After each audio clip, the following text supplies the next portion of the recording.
What if I told you the thing draining your confidence, your focus, and your peace isn't the world around you? It's your own mind? Most men don't realize it, but we're addicted. Not to drugs, not to alcohol, but to desire itself. Every scroll, every glance, every fantasy triggers the same part of the brain that lights up on cocaine. You think you're just living life, but you're being farmed for dopamine. You open your phone, and the algorithm already knows you. It knows what kind of woman makes you stop scrolling, how long your eyes will linger, how often you'll come back. You call it taste. It's actually training. And the moment you meet a real woman, your brain doesn't connect. It scans. It measures. It compares. It decides how she makes you feel before you've even learned her name. That's not attraction. That's conditioning. We've been programmed to believe that more stimulation means more freedom, more women, more attention, more options. But tell me this, if it's freedom, why do so many men feel empty when they finally get it? Why does satisfaction fade faster every time? I learned the answer the hard way. I thought I was chasing women. But the truth is, lust was chasing me. It controlled my time, my thoughts, even my peace. This isn't a video about morality. It's about power, your power. Because when lust owns your mind, it owns your life. Stay till the end, because once you see what it's really doing to you, you'll never see yourself or women the same way again. Most men walk around thinking they're in control. They think every choice they make is conscious, every desire they have is natural, and every action they take is logical. But it's not. Deep down, most of us are being driven by something ancient, invisible, and relentless. Lust. It doesn't shout. It whispers. It hides behind the word normal.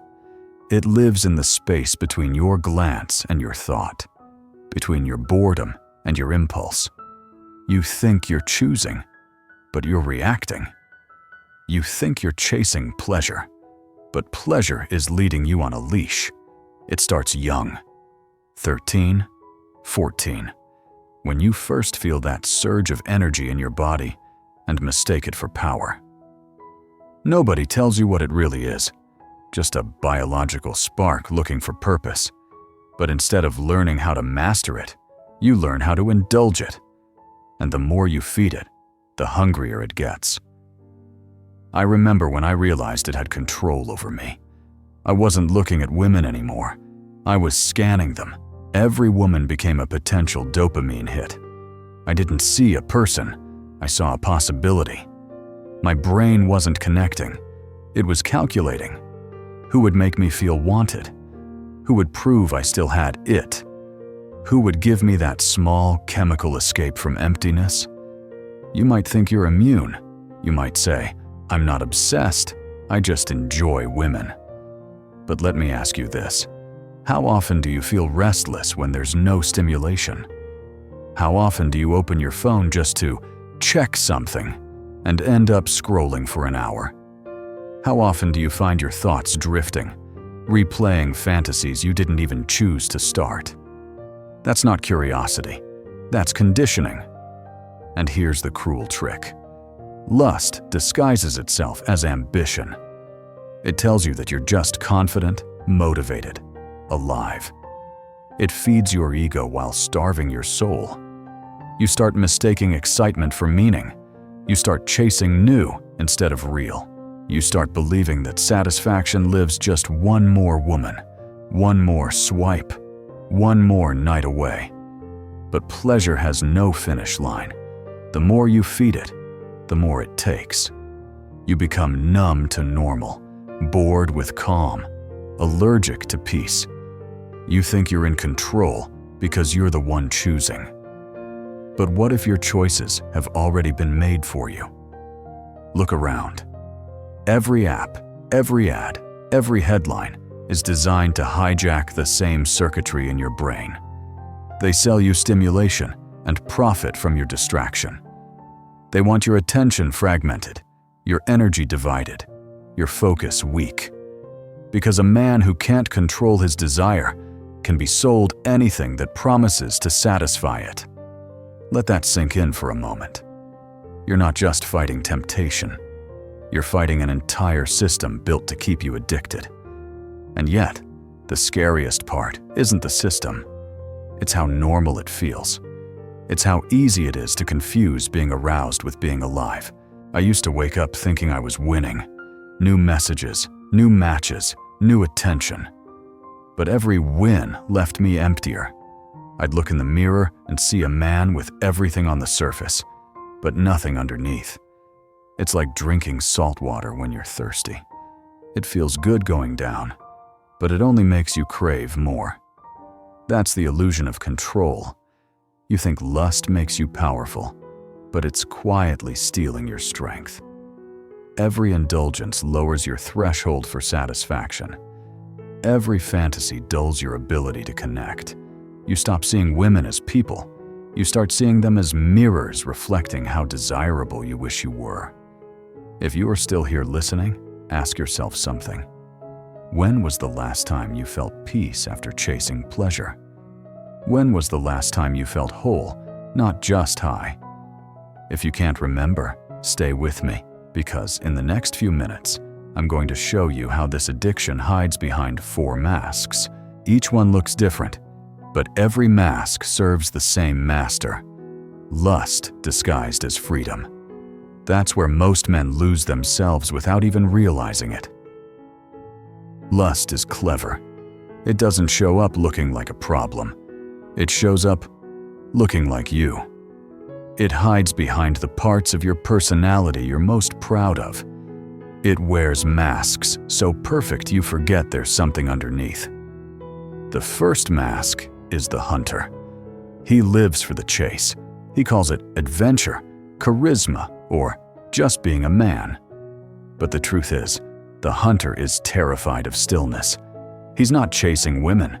He's running from silence. Every conquest is another hit of validation, a momentary proof that he still matters. I used to be that man. I told myself I was just living my best life. But the truth? I couldn't stand being alone with my own thoughts. Every time things got quiet, my mind itched for a new distraction. The hunter can't build anything lasting because he's addicted to beginnings. Every new face feels like a reset, a fresh start. But you can't keep restarting your life without losing the plot. If this sounds familiar, keep watching, because the next mask is even more deceptive. The second mask is the dreamer. He doesn't chase bodies, he chases stories. He wants every connection to feel cinematic, deep, emotional, transformative. He confuses intensity with intimacy. The dreamer falls in love with how someone makes him feel, not with who they really are. I know that feeling. Meeting someone and thinking, she's the one. Every text feels like poetry. Every touch feels divine. But it's not love. It's chemical theater. Lust writes the script, and you perform it until the illusion collapses. Then you call it heartbreak, when really, it's withdrawal. The dreamer doesn't need love. He needs a high. He falls fast, falls hard, and falls often. But he never lands, because he's not looking for a person. He's looking for a feeling that can't be sustained. Then comes the settler. He's the man who stays, not out of love, but out of fear. He calls it loyalty. He calls it maturity. But deep down, he's afraid of being alone, afraid of starting over. The settler builds a life that looks stable, but inside, he's suffocating. He doesn't cheat with his body. He cheats with his thoughts. He scrolls when she's asleep. He fantasizes about what he's missing. He looks at the woman next to him and wonders when the spark died, never realizing it wasn't love that faded. It was lust that ran out. The settler tells himself he's doing the right thing. But there's no joy in obligation. There's no connection in autopilot. He stays not because it's right, but because it's easy. And finally, the philosopher. He's the most dangerous of them all. Smart, articulate, maybe even spiritual. He hides his lust behind beautiful words, freedom, expression, polarity, energy. He turns indulgence into ideology. He calls his addiction enlightenment. He'll say he's above monogamy, above attachment, above convention. But watch closely. You'll see the same hunger, the same restlessness, the same fear of emptiness. The philosopher's mask just looks more elegant. I've worn every one of these masks. The hunter's thrill, the dreamer's delusion, the settler's comfort, the philosopher's pride. Each one promised freedom. Each one left me emptier than before. Because lust doesn't care which story you tell yourself. It just wants your energy. That's the cruel genius of it. Lust gives you just enough reward to keep you hooked. The hunter gets attention. The dreamer gets drama. The settler gets safety. The philosopher gets applause.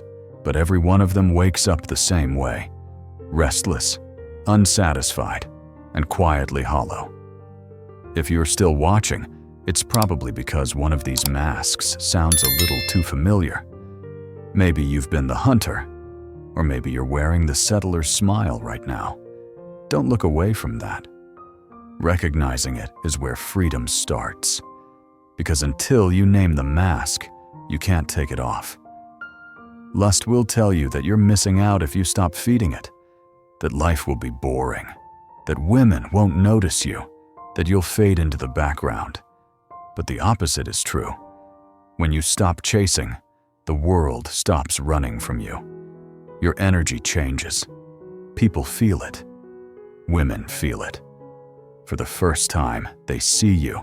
Not your hunger, not your performance, not your mask. Every version of lust hides the same wound, the fear of being unseen, the belief that if you're not desired, you are not enough. But you are. You always were. You just forgot. When you stop chasing validation, you start radiating value. The hunter gets tired. The dreamer wakes up. The settler starts breathing.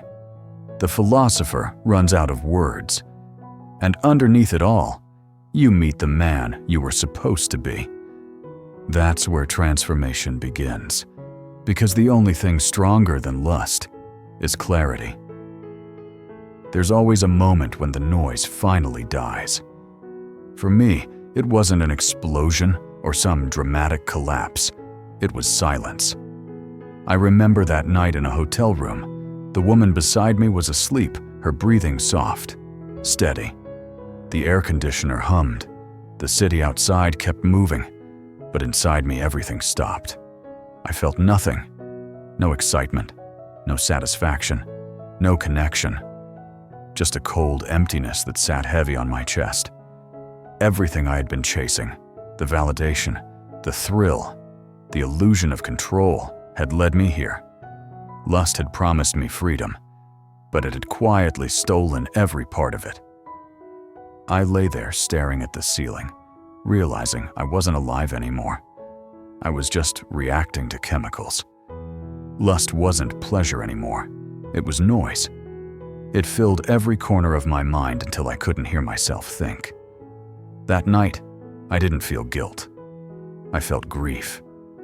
Grief for the years I'd lost feeding something that never gave anything back. Lust was the parasite, and I was the host. If you've ever felt that same emptiness, the kind that hits when the high fades, here's what pulled me out of it. I stopped letting the phone own my nights. No screens after midnight. I replaced noise with silence. I took cold showers every morning, not to punish myself, but to remember who was in control, my body or my will. And before bed, I wrote one sentence about what I really felt. No filters, no performance, just truth. That simple act burned more than any confession, but it began the healing. Because honesty is where addiction starts to die. Breaking free doesn't happen overnight. It's not a sudden awakening. It's a slow burn, a sunrise spreading light across the ruins. You sit in the silence long enough, and you start hearing what it's been trying to tell you all along. You can't find peace in the same place that destroyed it. That night, I didn't promise perfection. I just decided to stop feeding what was killing me, and that choice changed everything. People think abstinence means denial. They picture guilt, restraint, self-punishment. But abstinence isn't about rejecting pleasure. It's about redirecting power. It's the process of learning how to use your energy instead of wasting it.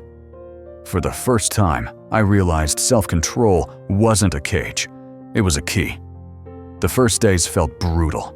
My brain fought me like a trapped animal. Every ad, every song, every image tried to drag me back. It was only then I saw how deep the addiction ran. I wasn't addicted to women. I was addicted to distraction. When I stopped feeding it, the withdrawal hit hard. Restlessness, mood swings, empty hours stretching forever. But that was healing, not failure. Pain is the sound of weakness leaving the system. If you want a path, here's what worked for me. The first 30 days were about killing the noise. I deleted every app that kept me chasing ghosts. I faced boredom and let it sharpen me. The next 60 were about rebuilding focus. I poured that restless energy into work, into training, into anything that demanded presence. 90 days in, the world felt different. The fog lifted. The hunger turned into drive. The same energy that once made me desperate now made me disciplined. It's strange how you start seeing people when you're no longer hunting them. Women stopped being distractions and started becoming mirrors, each one reflecting something about who I was. Lust had made me blind. Abstinence made me see. I stopped chasing beauty and started respecting it. I stopped performing masculinity and started living it. The silence that once scared me became sacred. I began to feel alive again, not because I had less desire, but because desire no longer ruled me. Abstinence is not a punishment. It's a recalibration of the soul. It's choosing clarity over chaos, purpose over impulse. And the more you protect your energy, the more life begins to align around you. If you're listening right now and you feel that pull to start, take it seriously. Mark today as day one. Leave it in the comments, not for me, but for yourself. You'll be surprised how many brothers are walking this same path beside you. When a man reclaims his energy, the world feels it before he opens his mouth. It's subtle at first, a steadiness in the way you move, a quiet gravity that follows you into every room. You don't have to chase attention anymore. It starts moving toward you. Not because you're louder or stronger, but because you've become centered. Presence has weight, and people can feel it. I noticed it in the smallest ways. Strangers held eye contact longer. Conversations slowed down. Women smiled differently, not as a reaction, but as recognition. They could feel there was no hunger behind my eyes, just calm. Men picked up on it too. They started listening, not because I demanded respect, but because I carried it. When you're no longer at war with yourself, everyone else can sense it. That's what true masculine energy feels like. Quiet, grounded, unshakable. It doesn't dominate, it anchors. It doesn't crave, it creates. And you can build it. Sit in stillness every day, even for 10 minutes. No phone, no noise, just breath. Move your body. Lift, run, sweat. Discipline in motion clears the mind. Guard your attention like it's currency, because it is. Every temptation you resist compounds into power. It's how you grow gravity. Once you feel that shift, you can't unfeel it. The same things that once excited you now look small. The same noise that once controlled you now feels beneath you. You become a mirror for peace in a world addicted to chaos. And in that stillness, love returns. Real love. For life, for purpose, for others. If you can feel that shift starting in you, say it out loud or type it below. Energy shift. It's not a slogan, it's a declaration. Because the moment you own that change, the world begins to respond in kind. Most men never wake up. They spend their lives half alive, chasing pleasure that disappears by morning.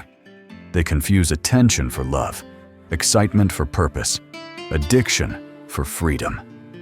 They keep moving faster, hoping speed will fix the emptiness. It never does. But a few decide to stop. They turn down the noise, take back their focus, and learn that abstinence isn't about purity. It's about direction. It's how a man remembers who he really is. When you master desire, the mind quiets, the purpose grows louder, and life starts aligning again. You stop chasing, you start attracting, you stop consuming, you begin creating. That's what real masculinity looks like. Presence, not performance. Once you taste that stillness, chaos loses its power. You see how little you need, and how much strength was waiting under the noise all along. If this message hit you, don't just click away. Leave a comment with your day 1 and commit to 30 days of discipline. Subscribe if you're ready to rebuild yourself from the inside out, because in the next video, we'll dive deeper into how to rewire your dopamine and transform lust into drive. Thank you for spending these minutes choosing growth over distraction. That choice already separates you from most men. Remember this: the man who controls his desire doesn't lose power. He becomes it.